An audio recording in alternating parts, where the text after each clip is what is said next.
I found out about the anniversary party on Facebook. It was a crisp Thursday morning, and I was sipping lukewarm coffee when I opened my phone and saw the post, a photo of golden invitations neatly lined up on a table, captioned, "Can't wait. Celebrate 30 beautiful years of our amazing parents. #family only #private event. The account, my sister's." My heart sank. My thumb hovered over the screen, unwilling to scroll further, as if seeing more would somehow solidify the pain that had already begun to bloom in my chest.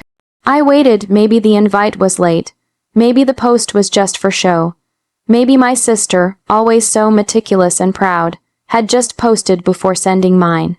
I waited that day, then the next. I waited through the weekend. No call, no message, no envelope, nothing.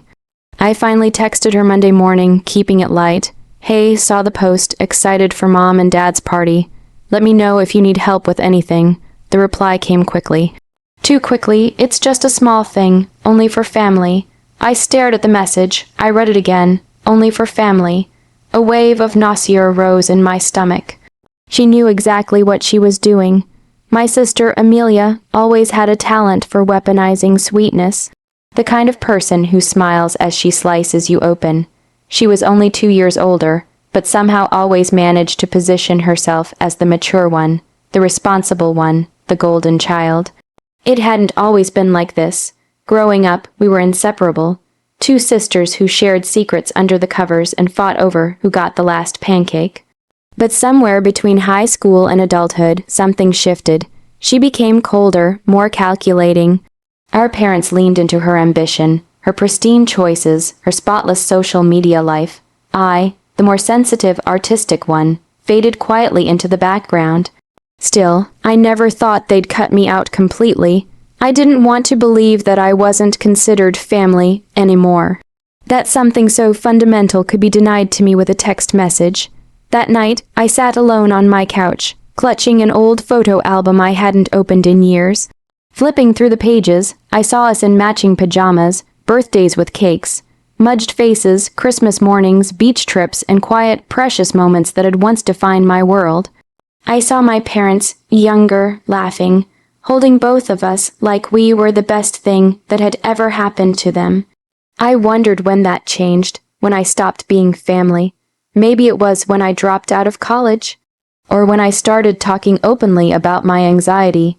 Maybe it was when I stopped pretending everything was fine. I wiped my eyes and stared blankly at the wall, the silence in my apartment louder than ever. Some part of me wanted to show up anyway, crash the party in a red dress, hold a glass of wine, and pretend I belonged, but I knew better. I knew what kind of scene Amelia would make. She'd turn it on me, twist the knife publicly, and I'd be the one who looked unhinged. No, that wasn't who I wanted to be. But still, the sting of rejection burned deep. This wasn't just a party. This was a line drawn in the sand. They'd erased me from their narrative. The same people who had once cheered at my piano recitals and tucked me into bed. I wasn't just left out of a party. I was uninvited from my own family, and that kind of betrayal, that kind of quiet exile, it changes you, not all at once, but it plants something, a seed, not of vengeance exactly, but of clarity. If they didn't see me as family, maybe it was time I stopped seeing them that way too. I didn't sleep the night I read her text. It played on a loop in my head, sharp and smug, only for family. The words clawed at old wounds I thought I'd buried, wounds that, in truth, had never really healed, just covered themselves in silence. I found myself replaying our childhood, as if searching for proof that I did, at one point, belong. That I wasn't always the outsider. There was a memory I hadn't thought of in years. I was 6. Amelia was 8. I'd fallen off my bike and scraped my knee raw. I remember how she sat beside me on the curb, wiped my tears with the sleeve of her hoodie, and told me not to cry. "You're my sister," she had said. "I'll always take care of you." I believed her then, but the older we got, the more that promise unraveled. It started small, a snide comment here, a dismissive look there. She was always quick to correct me at the dinner table, to undermine my thoughts with her rehearsed logic and perfect diction. Our parents didn't seem to notice, or worse, they did and approved. They were so proud of her. She became the family's success story. Top of her class, flawless resume, married to some clean-cut lawyer with symmetrical teeth and an expensive watch. And me, the one who drifted, took too long to find direction, the one who studied art, quit 2 jobs, and started over again more times than I could count. I knew I wasn't what they had imagined for a daughter, not by their standards, but I was still their daughter. At least, I thought I was.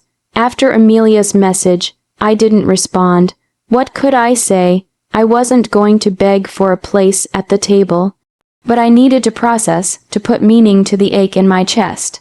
So I took a drive past our old school, the park we used to play in, the bakery where Dad bought our birthday cakes every year. That ache deepened into something else, something darker. Not hatred. I didn't hate her, but I finally saw her for who she had become. She hadn't just pushed me out. She had rewritten the definition of family, so I no longer fit, and my parents. They'd let her. No one stood up for me. No one called to ask why I hadn't RSVP'd. No one seemed to notice my absence or care. They were hosting a 30th wedding anniversary, celebrating unity, loyalty, love, while quietly amputating the child who no longer looked like part of their picture. Perfect puzzle. It wasn't fair, but I wasn't going to grovel for their love anymore. I had done that for too many years, shrinking myself, biting my tongue, staying polite through their backhanded compliments and passive-aggressive sighs. I went home, pulled out an old journal, and started writing. Not a letter, not yet, just memories, scenes. Truths that had been buried under years of trying to be easy to love. I wrote until my hand cramped, and still I couldn't stop. Because there was power in putting it down, in owning my pain, in refusing to let it be erased, and as I wrote, something shifted in me. For the first time, I didn't just feel sad, I felt clear that I didn't need to ruin their party to prove my worth. But I wasn't going to disappear quietly either. They wanted to throw a party about love, fine. I'd send them a gift. One they'd never forget. The party was set for Saturday night. A formal garden venue, string lights, a catered dinner, champagne fountains, and of course, a private guest list, handpicked by Amelia. I imagine the guests arriving in pressed suits and glittering dresses, greeting each other with air kisses and toasts to 30 years of love and legacy. I imagine the piano music playing softly in the background, the curated slideshow of old family photos, most of which I'd probably been cropped out of. And I imagine the look on my sister's face when my gift arrived.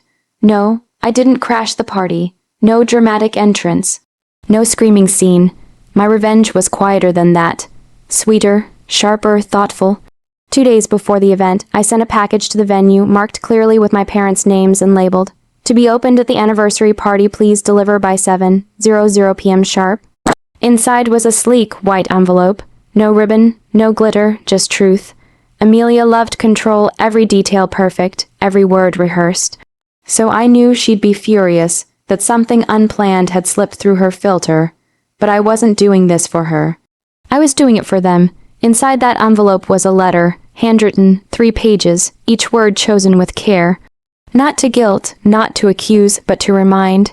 It began like this: "Dear Mom and Dad, 30 years is a long time to love someone. I wanted to be there tonight to celebrate that love. I wasn't invited, but I still wanted to offer a gift, not of gold or silver, but of memory. Do you remember the summer when Dad built us that treehouse in the backyard? I was 10. Amelia was 12. We spent whole afternoons up there, eating melted popsicles, whispering secrets, pretending the world was kinder than it really was. That was the first place I ever felt safe, like I belonged. Somewhere along the way, that feeling was lost. And I can't tell if it slipped away slowly or if it was taken. But I do know what it feels like to be on the outside, looking in. Tonight you're celebrating family. I just wanted you to remember that I was part of it once, and maybe, despite everything, I still am. Your daughter always, your name I heard later from someone who had attended. A distant cousin I still spoke to on occasion, that the letter was read aloud by the event coordinator, right after Amelia's perfect toast. Apparently it silenced the room, no anger, no shouting, just a pause, deep and awkward, as people processed what had been said. As the slideshow of perfect memories flickered quietly behind them, they said my mother cried, that my father's hands trembled a little, that Amelia turned red but didn't say much, her mouth a tight, furious line. They weren't expecting honesty. Not in that room, not from me. They wanted a clean celebration, but I gave them something real, because truth is a gift even when it's uncomfortable. Especially then, that night I sat on my balcony, a soft breeze brushing against my skin, and for the first time in a long time, I felt powerful. Not because I'd hurt them, but because I hadn't let them erase me. I hadn't stormed in demanding love. I reminded them I existed. I reminded them I once mattered, and somewhere deep down, I knew that reminder would echo louder than Amelia's perfect speeches or glossy photos. It would linger. 3 days passed before my phone rang. It was Mom. I stared at the screen as it buzzed in my hand, unsure whether to answer. I almost didn't, but something in me, maybe the part that still hoped, pressed accept. Her voice was softer than I remembered. Tired, unsure, "Hi, sweetheart." That word, sweetheart.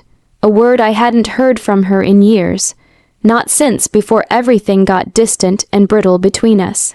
"I got your letter." A pause. We didn't know you felt that way. I didn't answer immediately. What was there to say? That they should have noticed, that a daughter disappearing shouldn't require a written letter to be acknowledged. Instead, I breathed deeply and simply replied, I did.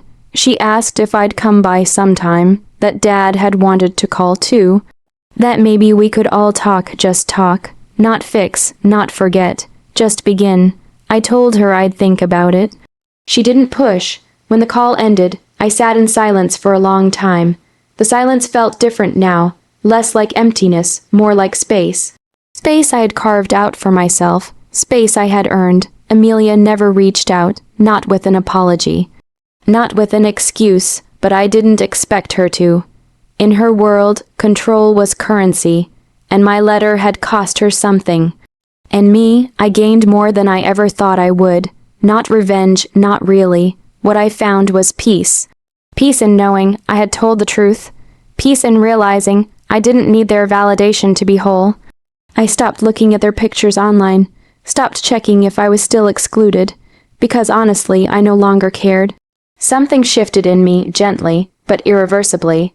I began to find my own version of family, not the one I was born into, but the one I chose. Friends who showed up uninvited, who remembered the little things, who asked how I really was and stayed for the answer. They became my treehouse, the safe space where I could laugh, cry, speak freely, and be seen, fully. Unconditionally, I didn't know what the future held for me and my parents. Maybe we'd talk again, maybe not. But I knew one thing for sure. I would never again beg for a seat at a table that punished me for needing love. And if Amelia wanted to believe that blood was the only thing that made someone family, that was her cage to live in. I had found something better, something real.